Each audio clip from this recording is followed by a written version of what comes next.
Try doing a quick test with me right now. Imagine you're standing upright, then slowly lower yourself into a deep squat, also known as a full resting squat, and hold it for 30 seconds. Your form doesn't need to be perfect. You just need to be able to sit into the position and stay there. If after just a few seconds your knees start cracking, if your ankles feel tight, if your hips feel stuck and you can't go any lower, or if you simply can't get down there at all, maybe losing balance, or needing to grab onto something just to stand back up, then there's a good chance your body is aging faster than you think. But wait, don't panic. That doesn't mean you're weak or too old. It just means your body has forgotten a natural posture that humans have used for thousands, millions of years. Before we had chairs, sofas, desks, and cars, our ancestors squatted. They squatted to eat. They squatted to rest. They squatted to work, to wait, to talk. But today, we sit on chairs, and still on chairs. Our bodies get locked into a 90-degree angle for hours every single day. The good news is, you can absolutely regain what you've lost. With just one simple habit, the resting squat, essentially sitting in a squat to rest for about 5 minutes a day. In this audio, I'll share with you my own 30-day journey with the resting squat, along with extremely detailed, step-by-step instructions, so you, whether you're 30, 50, 60, or even 80, can follow safely. We'll go through three parts. First, why the resting squat is a natural human posture we've forgotten.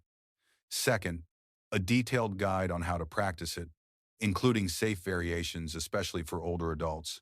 And finally, the 10 amazing benefits I personally experienced after 30 days, along with a message just for you. Now, let's begin. First, let's talk about why the resting squat is so important. Think about a normal day in your life. You wake up in the morning, you sit on your bed. You eat breakfast, you sit on a chair. You go to work, you sit in the car, then sit at your desk. After work, you sit again on your way home. In the evening, you sit while watching TV or scrolling on your phone. Throughout the day, most of the time, your body is fixed in the same 90-degree shape. Hips bent, knees bent, head slightly forward, back slightly rounded. Your body is frozen in a posture it was never designed to hold for so long. What happens as a result? Tight hips, sore knees, a stiff back, tense neck and shoulders, slower walking, less mobility, and a gradually increasing risk of falling as you age. And we often blame it on age. It's because I'm getting old. But the truth is, many of these issues come from the fact that our bodies no longer move the way they were meant to. Our ancestors were different. They squatted, stood up, bent down, walked, climbed, rotated all day long. They didn't need a gym, a coach, or machines. Those simple, diverse, repetitive daily movements kept them mobile and resilient even at very old ages. The resting squat isn't just an exercise. It's like a software update for your body. It reminds your bones, muscles, ligaments, and nervous system how they were originally designed to move. When you take a few minutes every day to return to this posture, your body begins to change gently, quietly, but unmistakably. Now, let's move on to the most important part, a detailed guide on how to practice the resting squat. You don't need to be athletic. You don't need to be young or strong. The only things you need are patience and respect for your body's limits. First, stand tall with your feet about shoulder width apart or slightly wider. Turn your toes outward a little, about 10 to 20 degrees. Don't tense up, relax your shoulders and arms, and take a deep breath. Now imagine you're about to sit down into a chair behind you. Push your hips gently back, don't fold, or round your spine, and slowly lower your body down. Throughout the lowering phase, remember one important rule. Your knees should always point in the same direction as your toes, never collapsing inward.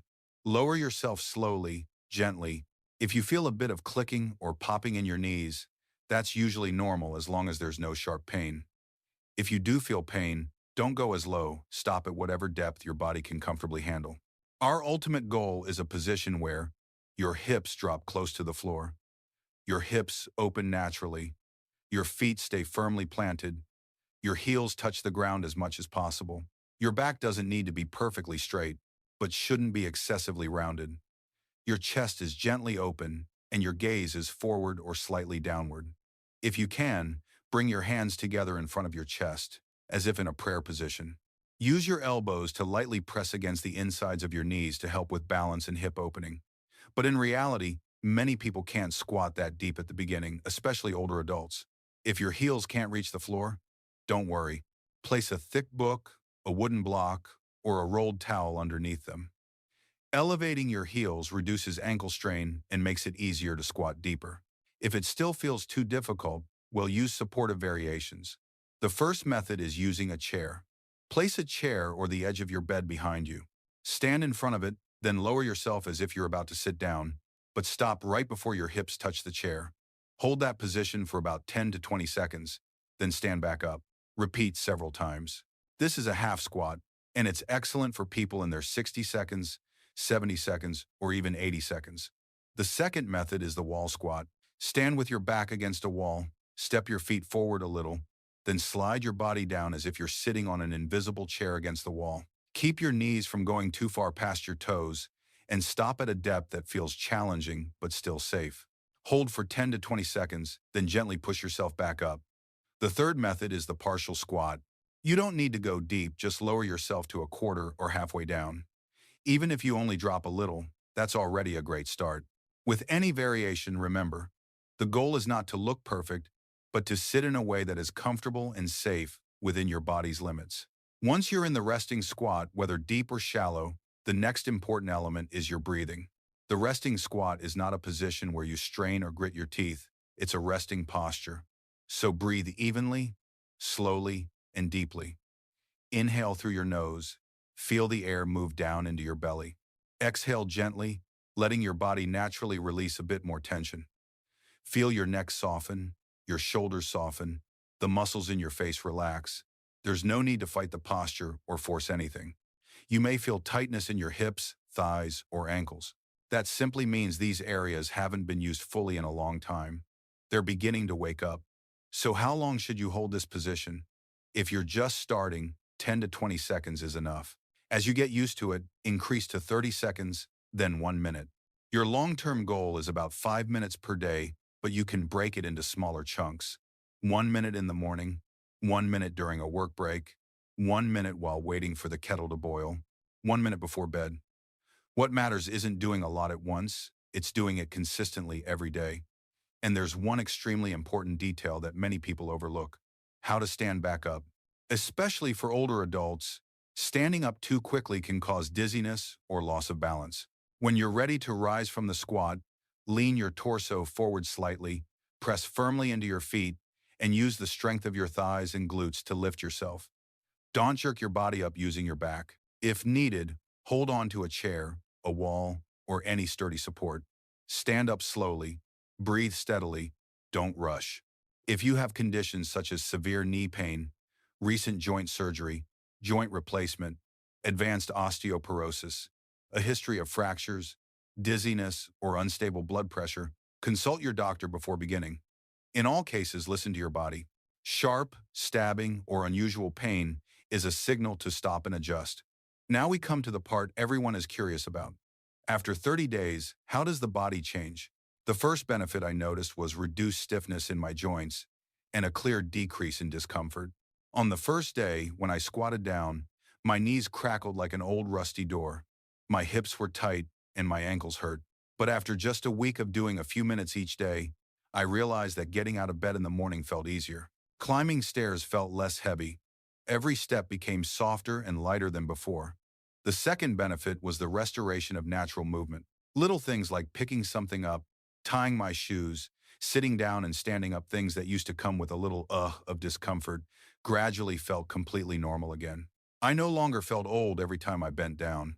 The third benefit was increased leg strength without needing a gym.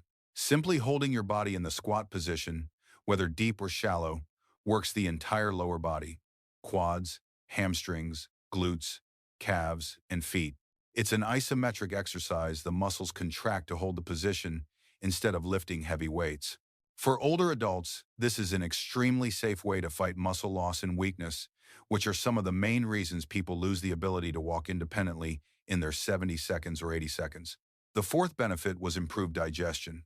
Have you ever noticed that in many parts of the world, the natural posture for using the toilet is squatting?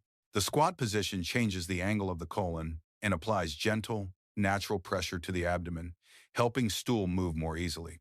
After maintaining a daily resting squat routine for a while, I clearly felt my stomach becoming lighter, less bloated, and digestion felt smoother. For those who struggle with constipation, this can be a very meaningful improvement.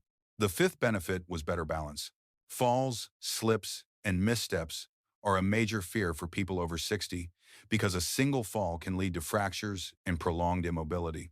The resting squat forces the entire lower body to work together.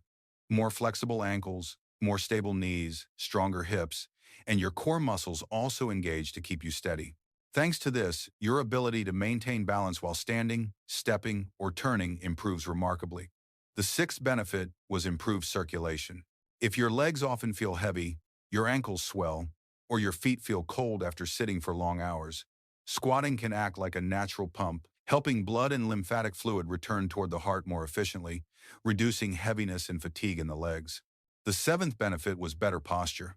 Long hours of sitting, leaning over phones, or hunching at a desk cause rounded shoulders, a strained lower back, and stiff neck and shoulder muscles. In a proper resting squat, the lower back lengthens naturally, the chest opens, and the neck relaxes. Each time you squat, it's like giving your spine a gentle reset. After a few weeks, I noticed my shoulders were less rounded, my back no longer felt like it wanted to collapse forward, and I stood straighter without effort.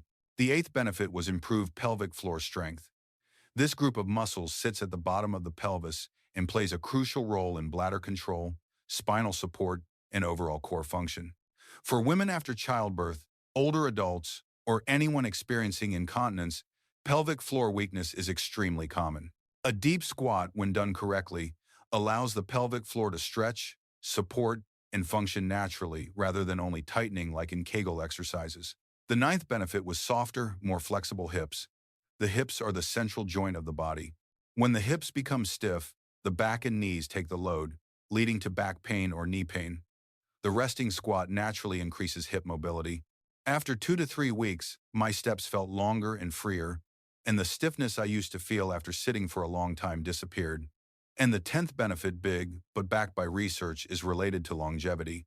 A study published in the European Journal of Preventive Cardiology found that the ability to sit down on the floor and stand back up without using your hands is a strong predictor of mortality risk in the following years. Simply put, people who maintain mobility, strength, and balance to perform that movement tend to have better overall health and live longer. The resting squat is one of the positions that helps you train this ability every day.